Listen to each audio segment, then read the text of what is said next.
अत्यंत निर्घृण, अत्यंत क्रूर अशा घटना महिलांबरोबर गेल्या अनेक, मला वाटतं हे दशक जर आपण पाहिलं, निर्भयापासून ते आत्ता बदलापूरपर्यंत या अत्याचारांमध्ये क्रूरता वाढत चाललेली आहे.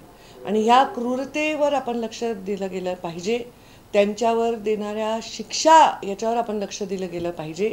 आणि जर ह्या दशकामधल्या घटना असतील तर ह्याच्यामध्ये वेगवेगळ्या जबाबदाऱ्या वेगवेगळ्या लोकांनी निभावलेल्या आहेत.